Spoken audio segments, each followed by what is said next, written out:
would vector databases be as popular, as they are without AI and, sort of machine learning workloads? I mean, do they offer any, let's say, additional capabilities that may offer, non-AI, let's say, use cases? Yeah, I'd say so. They for sure wouldn't be as popular. Like, let's not lie, it'd be like, yeah, we would be everywhere, So they clearly wouldn't be as popular. I mean, we still need deep learning models anyway, to transform our data. So it's also the thing we need all the time, But then we're really good at doing some clustering or classification or, just run similarity search in general. So without AI, which I guess you mean like LLMs and everything, which clearly wouldn't be as popular, but then you can still run similarity search on images or audio, if you're building a recommender system. Technically, I guess it's not AI as the way we call AI now. It's traditional machine learning. But I don't know, Amazon, Netflix, they all run recommender system. So then they use vector databases in the back to provide those. This is Sovereign DBaaS Decoded, a podcast for IT leaders and implementers looking to reliably scale database ops while maintaining control of their data stack. In each episode, we join industry experts to discuss the what and why of sovereignty and how you can implement the Sovereign DBaaS concept of your own using open source databases, deployment models, and tooling. Let's get started. Hello, and welcome to another episode of Sovereign DBaaS Decoded, brought to you by Several Nines. My name is Vinay, co-founder and CEO of Several Nines. So our guest today is Stephen Batifol, developer advocate at Zilliz. Thanks for joining us. Thanks for inviting me. So Stephen, can you tell us a little bit about you and what you do? Yes, sure. So I'm Steven. I'm a developer advocate at Zilliz. I'm based in Germany, in Berlin. And my job as a developer advocate is kind of to raise awareness about a product. So Zilliz is the owner and maintainer of Milvus, an open source vector database, which we'll probably talk about more in the future. But yeah, my job is to talk to developers, explain to them how they can use Milvus, why they should use it, maybe why they shouldn't use it sometimes. Yes. And to collaborate with different partners, Llama Index and LangChain, and create content online. Yeah. That's a brave new world, huh? All this vector database. So, I mean, we can say 2023 was the year of vector databases, but not everyone understands what vector databases are. Yes. Or why they exist. So, can you explain what these databases are and how they differ from traditional databases? Yeah, sure. So usually traditional databases, you would see it as you do your select star from a specific table, and then you return a result that is true and that is precise. It's you're going to have specific results. Whereas a vector database, you mostly look through vectors. So those are series of numbers, and then you look at the closest vector you have in what we call a vector space. So you always look at approximations, and you don't really return a result that is always true, basically. So that's the main difference with a traditional database. Okay. And why are they a hot topic today? I mean, the hardware, the applications have made huge strides. Something else? Yes. Well, I guess you heard about it, but ChatGPT was released, and then everything went all in on vector database. I mean, they've been here for a while. For example, Milvus has been here since 2017, if I remember correctly. So it's not like ChatGPT was created, then we arrived. It's been here for a while, and now it's really a hot topic for some different applications. One is RAG, retrieval augmented generation. But also now it's really interesting because a lot of algorithms have been released in the past. They've been open source, so FACE, HNSW, those are different algorithms which are used by vector databases, and those have been released in 2016, 2017, and they are everyone is using them, so they're that's one of the reasons why it's a hot topic now. Also, the deep learning models have been getting better, and we have more and more data, which means that then we can, use the embedding models to transform our data from unstructured. So let's say take an image, you take, an audio or something, you put it through a deep learning model, then you have your vectors, and then you can do similarity search on it. And that's also a reason, the deep learning models have been getting better. Yeah. Yeah. So you mentioned ChatGPT, Yeah. which obviously everyone in the world now knows. But would vector databases be as popular, as they are without AI and sort of machine learning workloads? I mean, do they offer any, let's say, additional capabilities that may offer, non-AI, let's say, use cases? Yeah, I'd say so.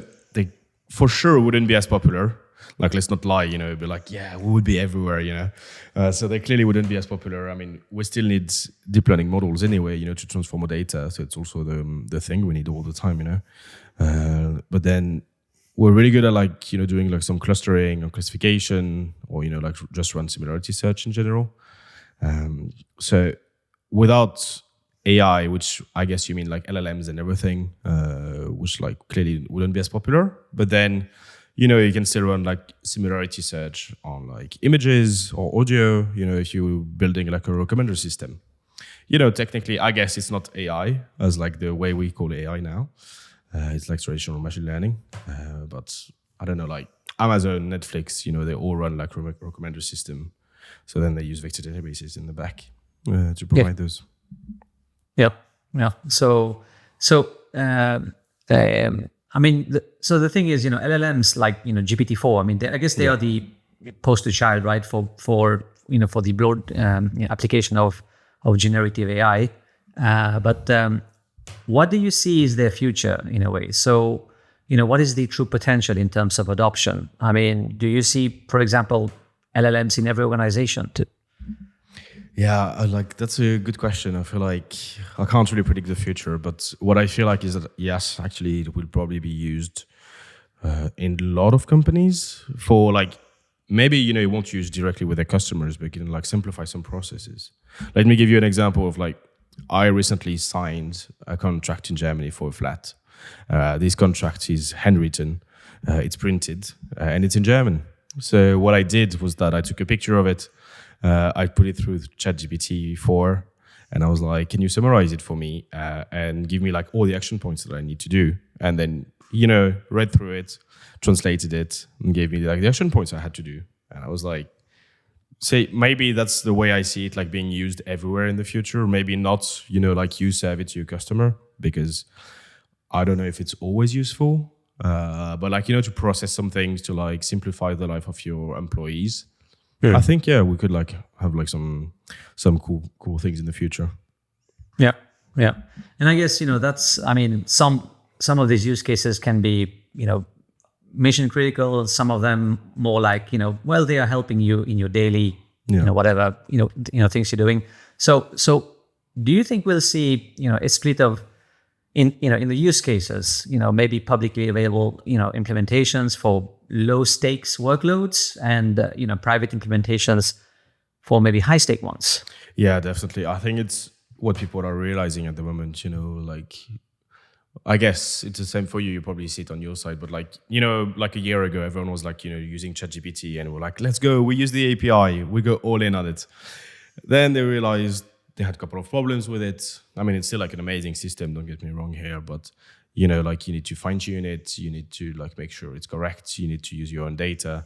It can be also a bit hard to scale or maybe more expensive, I should rather say. If you have millions of customers, it's going to become very expensive. Also, you don't really have SLAs, with those private models. Sometimes, they don't tell you, hey, we're going to make sure it actually works all the time, or like 99.999%.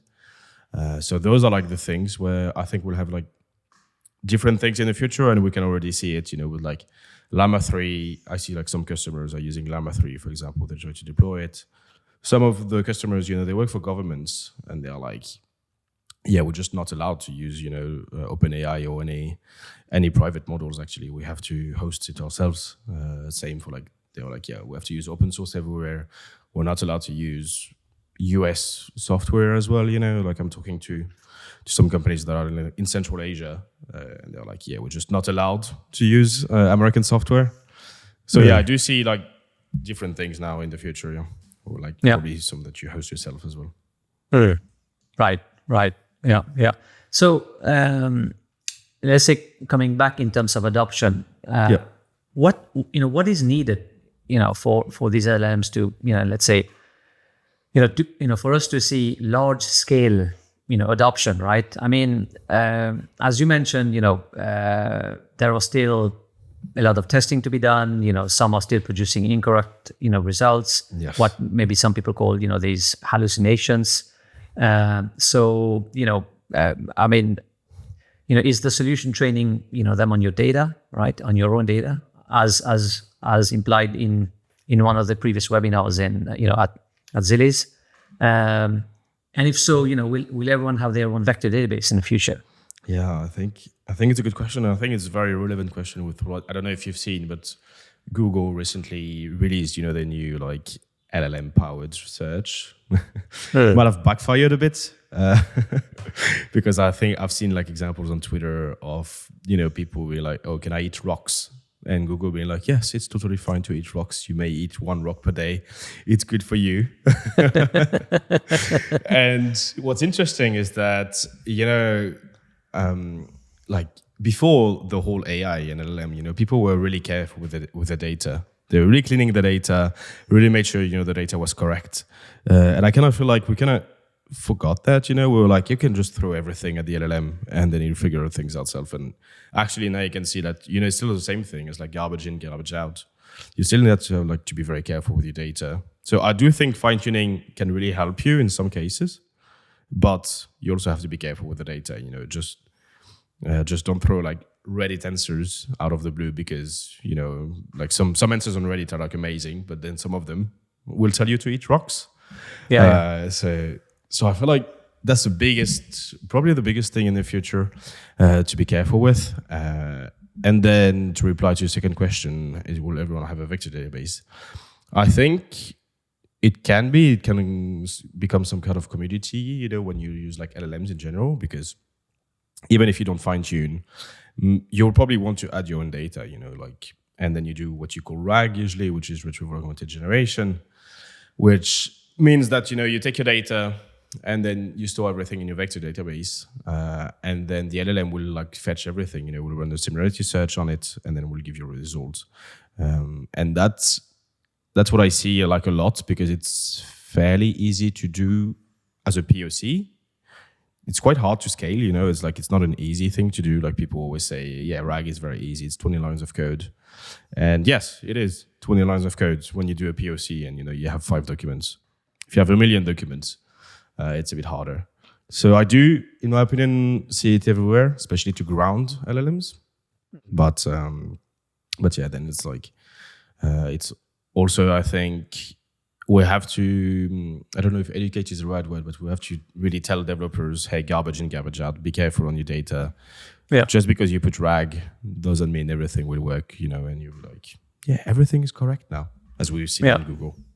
I mean, that's interesting that you mentioned Reddit. I mean, Reddit did a deal with Google. I think, $40 million a year or something like that, right? Yeah. OpenAI just did a deal with with Reddit. So, but yeah, I mean, it's hard to know because obviously everything is on Reddit.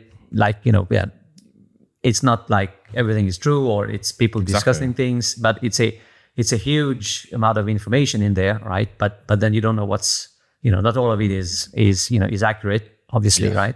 So I mean, given the, let's say, this sort of,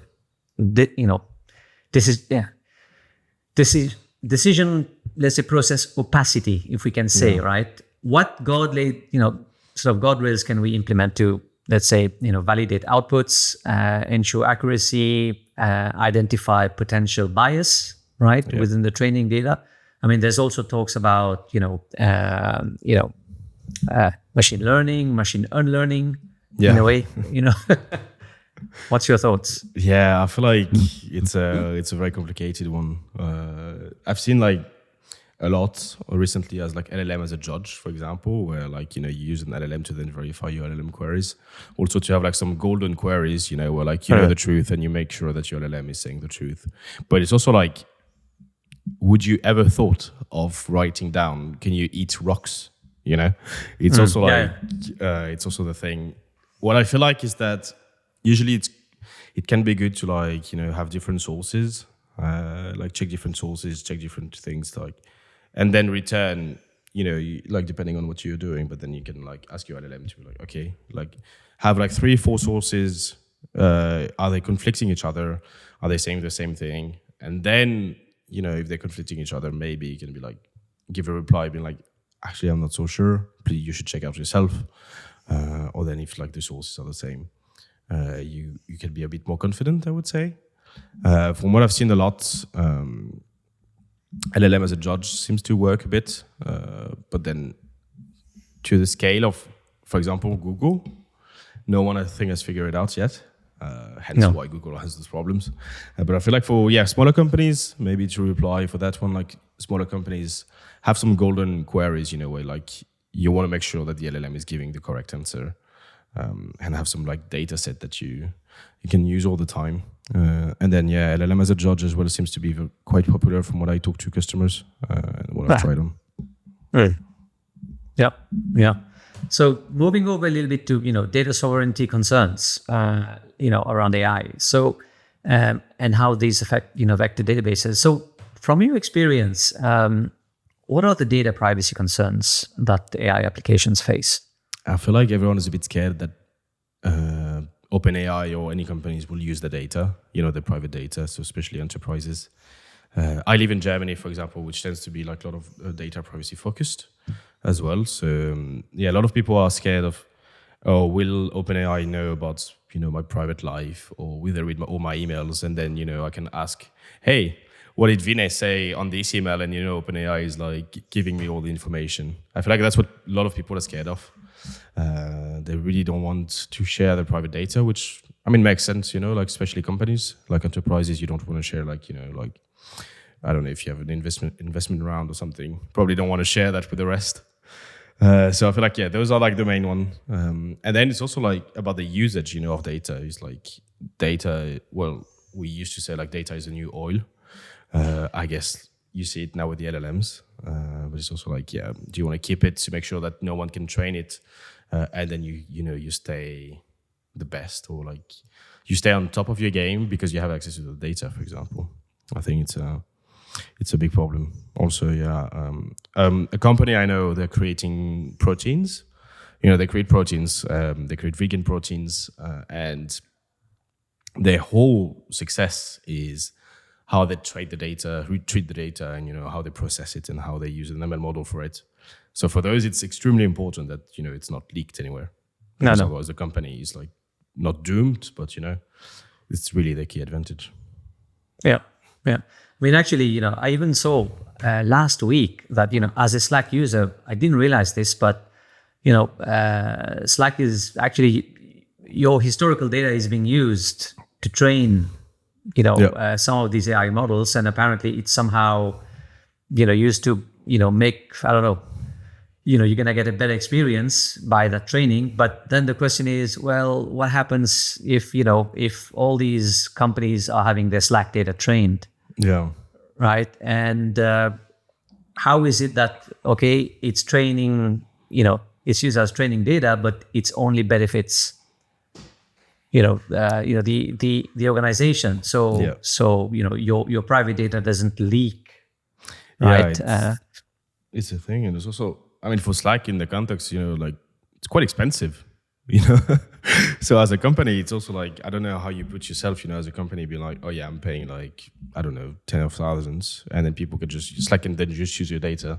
But I've seen it. I've seen the Slack response as well. I think they were saying that they have like different LLMs as well running on Slack, basically. So they have like a smaller one that is running in your private company to like predict emojis and things like that. But it's I think it's a tricky one, and it's like, I think a lot of companies are now gonna like either ban like sourcing directly the data. Like Reddit, for example, is very likely banning if you try to get the data and if you don't make a partnership with them. It was the same for news, I don't know, but like journalism, how they're gonna deal with that in general. But yeah. So if in the future, everyone will be using some sort of AI, right, in their workloads, will everyone bring AI to the data, right, to ensure data security and privacy?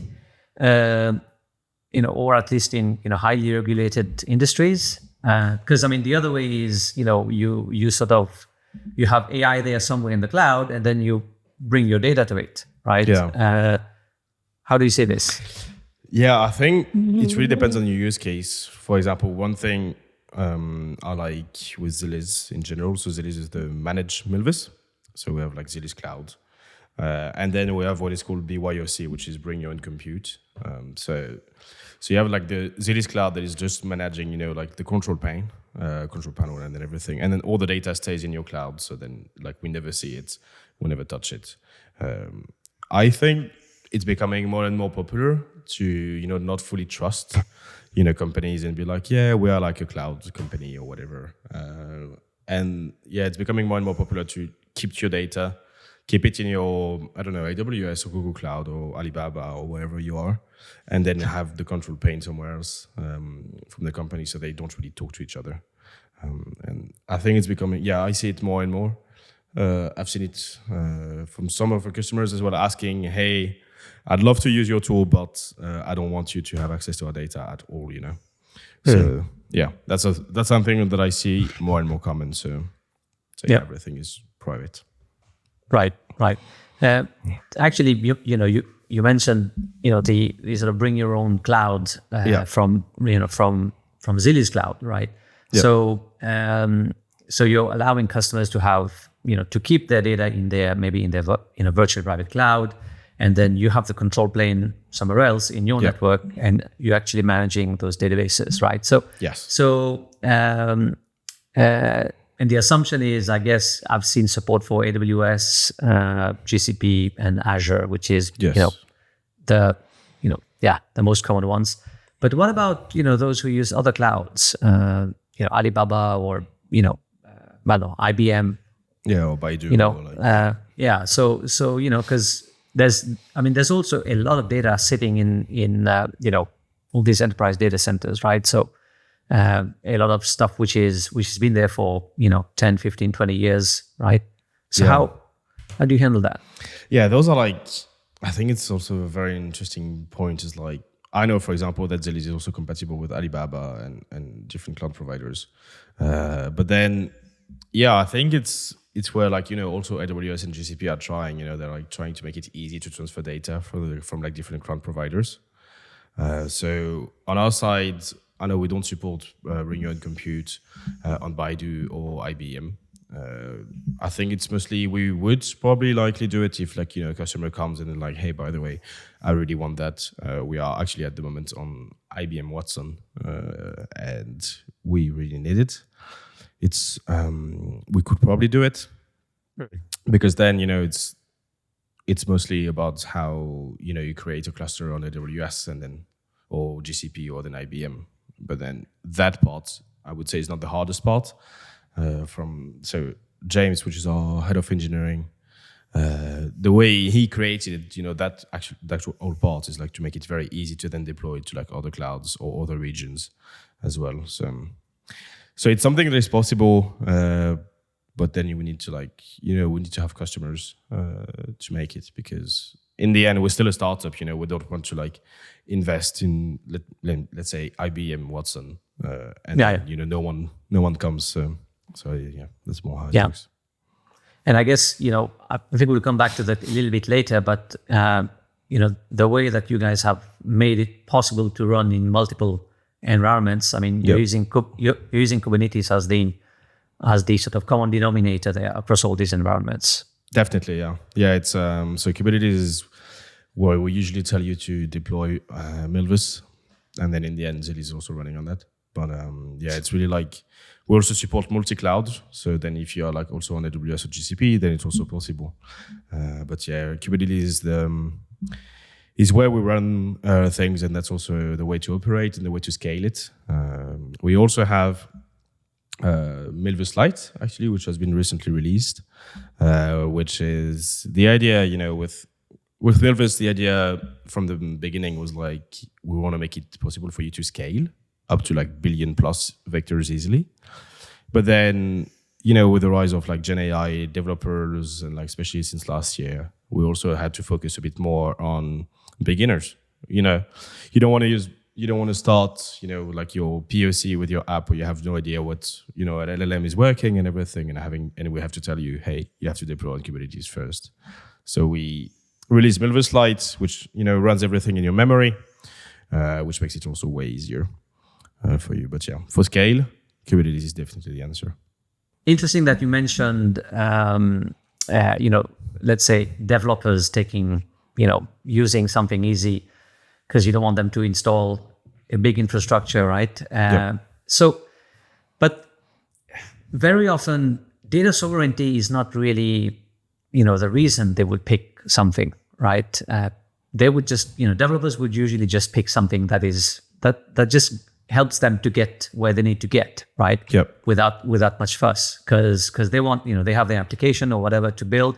They don't want to be handling database stuff, right? Of course. Yeah. So, but the question is, will data sovereignty impact, the choice of a vector database, right? I mean, you talked about Lite, right, which is a flexible deployment option, right? And with Kubernetes, people can stay in control, right, of the infrastructure, whether it's for compliance or cost benefits, right? But how do you see the role of sovereignty when choosing, when choosing a vector database? Yeah, I think it's a good one. It's like it's always a complicated one, and I think in the end, it's like if I were to be a developer now, like I was in the past, I would really start off, okay, how is he's easy to use and how is it to start with, and then how can it scale up, and is it easy to scale it up? That's mostly the way I would look at it, more than like data sovereignty directly. I would really be more like, is it easy to manage? Am I going to spend like the rest of my 3 months, in like, deploying a database and like trying to scale it up and then become a Kubernetes expert? That's usually how I would see it. And yeah, data sovereignty, as a developer at least, and that's just my personal opinion, but like that wouldn't have a huge impact, I would say. So let's continue here. I mean, let's talk a little bit about adopting vector databases, right? There must be some kind of decision tree. So the question I would say, and that's not just with vector databases. That question is even earlier, right? 15 years ago, we suddenly talked about polyglot persistence, right? Okay, you always had SQL. And suddenly you have NoSQL, you have document databases, you have key value stores, you have, column, oriented databases, graphs. Now we talked about, vector, so do you specialize or do you go general, right? So you can see, people like Oracle or even Postgres, they've done, multi-model databases, right? Different models, so for example, you can, in a Postgres, you can, have your JSON documents, you can index those, those documents, right? So, so there are sometimes conversations, at least from some parts, that, a dedicated, vector database may be overkill, right? Definitely. But I mean, how do you decide, right, whether you need a specialty database, right? Or you can get by, using like a traditional database, which has been extended, right, with vector search, like pgvector, or even something else common as Redis. Yeah, I think it's a good question. It's like the way I answer that question is usually depend on the use case. So for me, that's always been the case, and even before, so. In my previous job, I was working as a machine learning engineer for the ML platform for a food delivery company. And we started without an ML platform, because we're like, we can just go generic. We don't need an ML platform dedicated for doing machine learning. At one point, you reach a scale where you're like, oh, actually, we need an ML platform now. And that's usually the way I would answer for like vector database. So you might not need one at the beginning. You might go for pgvector, which is, you already have your Postgres database. You're happy with it. A lot of people love Postgres to a point sometimes where I'm like, wow, you really love Postgres. But then, at the beginning, I would be like, yeah, maybe you can try it out. Honestly, it's like, it doesn't cost much. You add the extension and that's it. The only problem, and I'm not talking for myself here, but talking for my customers or people I talk to, is that very quickly you reach out a problem with scale. That's one of the problems. And I'm not talking like millions of documents. I'm just talking like tens of thousands of PDFs, which are not too big. They are like not too big, but they're also not too small. But then at one point, you're gonna start to struggle because, well, they usually, they run everything in memory. For example, they only support a couple of indexes or only one. They of course they have to make a trade-off. You can't have a full vector database. So that's usually the way I answer is like, okay, maybe try like PG Vector. It's an extension. You can use your JSON. You can, make your query. But very likely, if you think you're going to run into like, having like hundreds of thousands of documents or just a bit of scale, you'll reach out the limit very quickly. That's what I should say, is that. And then it also depends on how you want to do it. It's like, so Milvus, for example, is you have to manage it because, it's open source. It's running on Kubernetes and everything. But then if you want to do a quick POC or you don't want to handle that, we have Zilliz Cloud, which removes all of that. So that's also a thing where you can see is like, okay, how much is the cost of me like managing everything? How much is the cost of me, like I don't know, extending PG Vector? And I'm going to continue these examples. Like some customers, they still use PG Vector, but they are like implementing on their own metadata filtering, and they're implementing on their own like a lot of things that we have because PG Vector isn't supported. And I was like, maybe at one point you should look somewhere else, because like the amount of like they are a startup that just raised the pre-seed, so they're also spending a lot of time on like those different things because they continue with PG Vector because they use Postgres. So I think it's also like at some point you might need some, different capabilities like, I don't know, like hybrid search or, metadata filtering or different things like that whereas like you might not have it in PG Vector. Yeah.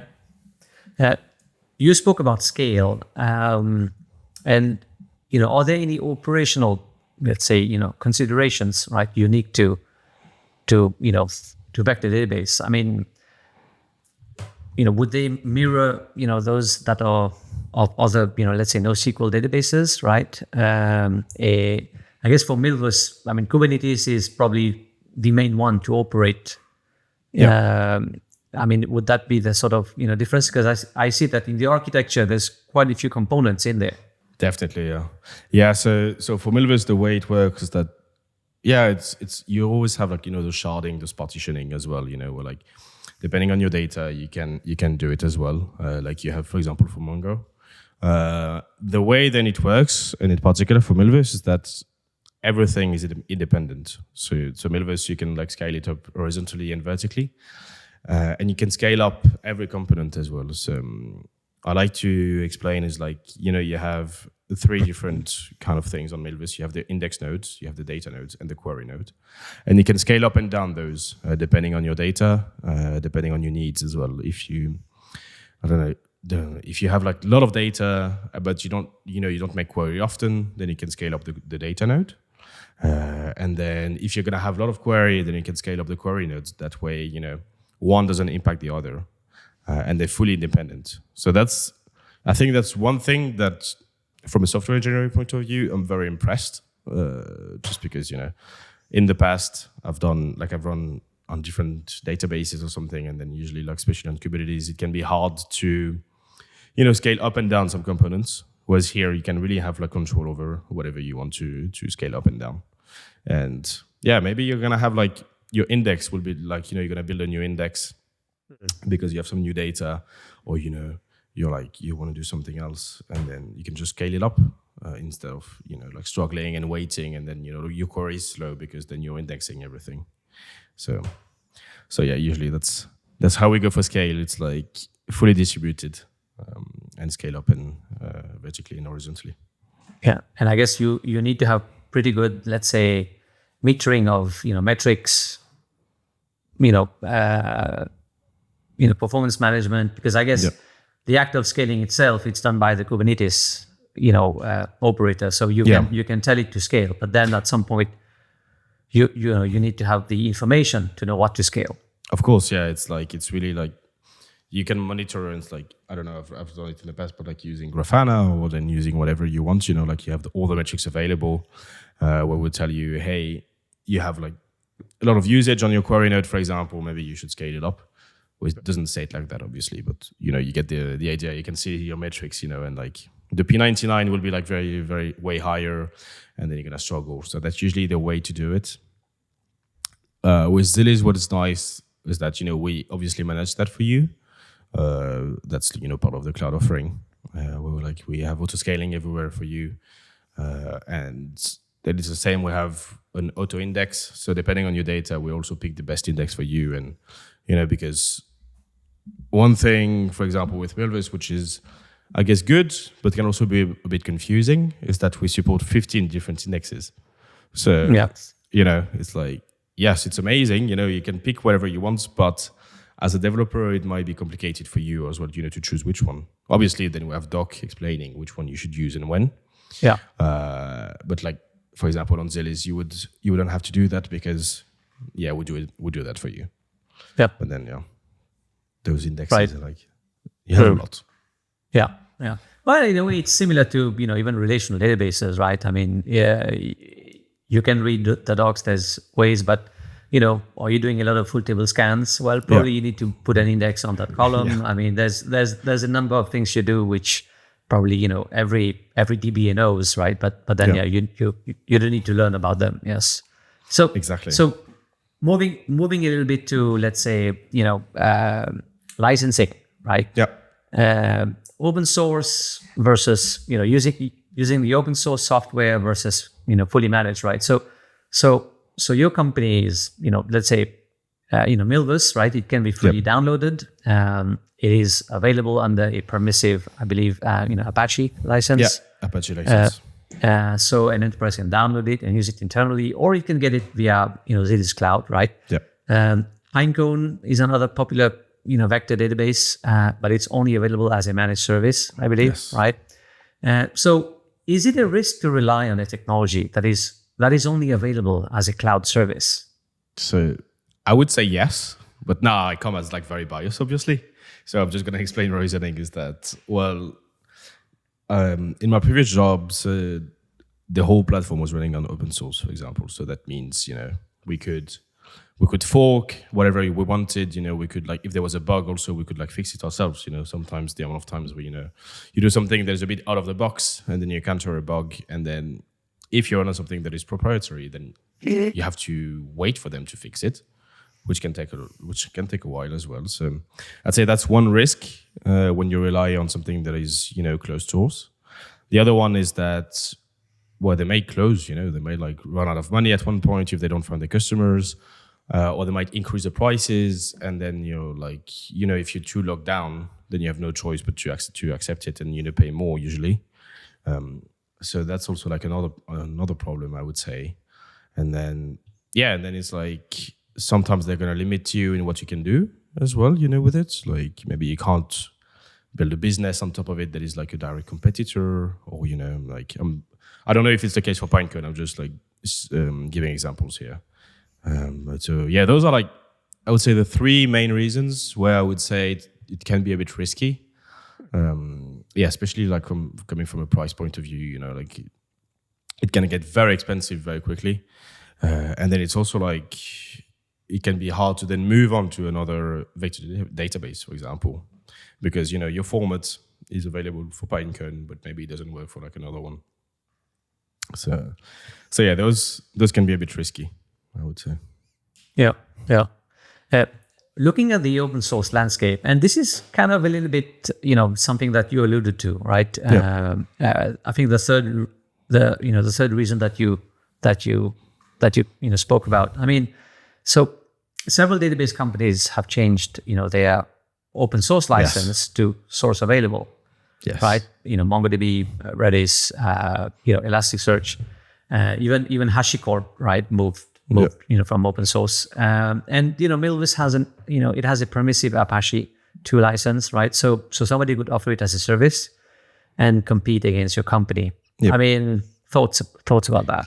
Yeah, I mean, it's I guess it's the main debate at the moment is that also, to be clear, Milvus was donated to the Linux Foundation, so it's also like something where would be fine, like if you offer it as a service and you could manage it and it's a direct competitor, then we always first release things on Milvus and then we integrate it into Zilliz. So also like really open source is really, really important for us. But then, yeah, I mean, it's a choice we made and it's basically coming from Charles as well, our founder, which is like a big believer in open source. And yes, it could be a problem. Yes, it's something you have to think about. But we see it as like, we'd rather have that than have like open source available or something, I think it's in our, not DNA, but like, it's really our idea that it should be fully open source. And if you want to use it, go for it. If you want to fork it and you want to build a service on top of it, it's also the case, go for it. It's, that's the way we see it. And yeah, anyway, it belongs to the Linux Foundation now. So it's also a thing where some people ask me like, oh, are you going to change your license? And I'm like, I'm not sure the Linux Foundation would be happy about that, If I would be like, yeah, let's go, we change Milvus to like source available, and then they're going to create open Milvus or something like they did, with HashiCorp. So yeah, it's, I think it's something where, it could be a problem. Like some companies are very famous for that. Once it's AWS, where they're like very famous for it. So yeah, for example, IBM Watson Data is using Milvus. They built a whole vector database. They wrote it on their blog, so I can share it. But they offer a vector database service, and it's fully built on Milvus. So it's also like, on our side, the way we see it is also like, we can also then come to our customers or like come to people and be like, well, when we tell you that we can scale, like we can show you with like IBM is going for it with like, really big data. So it's also a way to see it. Yeah. That's great. But it's nice for IBM to write it in the blog as well and give credit. Yes. Right? Because they could just say, hey, we have this great service. Yes. No credit to anybody. No, yeah, that's actually, it's a nice thing as well of them to do that. It's really like, to actually put our name there and be like, it's based on Milvus and everything. Yeah. And it's like, it's a fair game. So kudos to them for that, for sure. Yeah. So looking a little bit into the future, right? What next, right? Where do vector databases go? More broadly, or AI, ML applications. Yeah, it's like I do see it like really like becoming everywhere, like in every AI application, honestly. But just really it's like people always also like some people ask me, oh, why aren't you scared of like vector database becoming a commodity? And I see it a bit of like LLMs, like you have so many different LLMs, but like you just pick one depending on your needs as well, So I feel like that's something that where like I see it becoming basically everywhere. Then you also have at the moment like everything is based on similarity based search. So maybe in the future we can include like I don't know exact search or matching. Like basically, going back to the normal databases. Sorry. Also, I don't know, like classification. Like ML or vector clustering, all those things. For now, like I could see them becoming like being added to the different applications. Sure. And then I see it like that's how I see the future at least of vector databases. Like. I do think it's really cool at the moment, but I also don't think they're going to go away. Maybe not all of them will survive because at the moment, every company is a vector database, or at least they call themselves a vector database. So I think that's like that's the thing. But the way I see it is like I don't remember who said it, but 80% of the data in the world is unstructured data. So it's also like, you have all the data that is like not accessible anywhere that you can't really use, with like a normal database. And yeah, then you can have access to this one. Obviously at the moment, you need like deep learning models, or you need like some models, to convert it.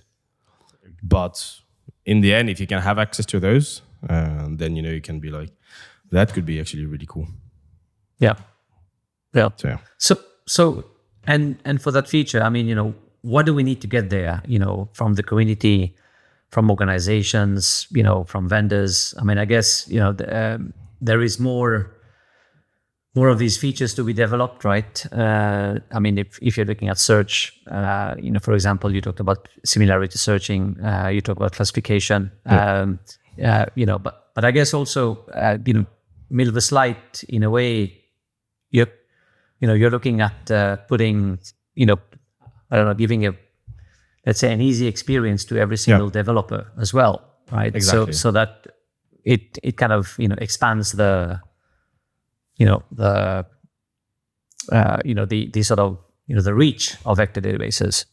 Yeah, exactly. But it's also like, I mean, that's in my opinion, then, where like you also have the power of open source, in general, is that, by like, let's say you're like a new developer and you're like someone that is like an expert in Kubernetes, and then you're going to start with Silverlight, and then, you play around, and then you're going to be like, oh, actually, that could be more efficient.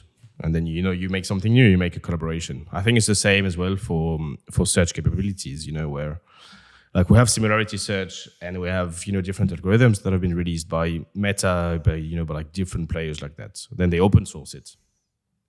And the way I see it in the future is that it's very likely, I'm certain that, other companies will then come and like, Meta is doing like a lot of open source for like LLMs in general and for AI. And I do see them like, releasing something new and be like, hey, look, open source community, have a look at, our new similarity search or our new search that can be, like actually not similarity. So I think that's where the future will be, and where the community works, and like where the community is like really good to have, like, because you meet people from everywhere, and you meet people with like so many different backgrounds and so many different ideas as well, that it can be like really nice. And that's where like I think open source can shine. You're not limited by the employees you have or anything. You can just have like someone somewhere on their laptop, they're like, you know what, I'm really passionate about that. I'm gonna write on it. I'm gonna work on it, and I'm gonna collaborate with like different people. So yeah, I think that's where like the community is like really good. And then from vendors, I think it's, and ourselves included, is like, we need to make it clear. We need to make it easy for people to do like whatever they want to do with AI. So being RAG, but like RAG is cool. RAG is here. I think RAG is here to stay, for example. But then it's just gonna evolve. Like now we have agentic RAG. Like so you have your agents, and then we have RAG that's gonna be used. You can check the internet as well for like different sources, but like from a vendor point of view, sorry. I think we just need to be like better at accessibility, making sure that people understand what you can do with LLM, because I feel like a lot of people are scared. They don't know what to do with an LLM. They're like, oh my God, it's so scary. And I try to at least showcase that you can do like a lot of things locally as well. I don't know if you worked a lot on it, but I'm showcasing a lot recently of like, using Llama 3 and Silverlight on your laptop. And then, like the good old software engineering where you do not need to have an API key somewhere. You just run everything on your laptop. Yeah. And then you continue. Okay, great. So, we're kind of coming to the end. So to summarize, Stephen, what would be your recommendation to enterprises when it comes to adopting a vector database? I think it's first look at like the potential scale you may have. Are you gonna run into like only have like 1,000 documents, or you're gonna have a bit more later? I think that's like the first one. Look at also how the maintainability, if it's open source or not. and look at like different benchmarks on how it can scale and how quickly you can have like your data. I think like benchmarks are very important. Have a look at like different ones that are like independent. AN benchmark, for example, is one. It's like fully independent. You can have a look at them, and then have a look at different blog posts that are posted, and the community work and everything, I would say. Excellent. Okay, well, thank you, Stephen. It's been great talking, vector databases and Milvus with you, right? That's it for today, folks. So see you all for the next episode. Thank you.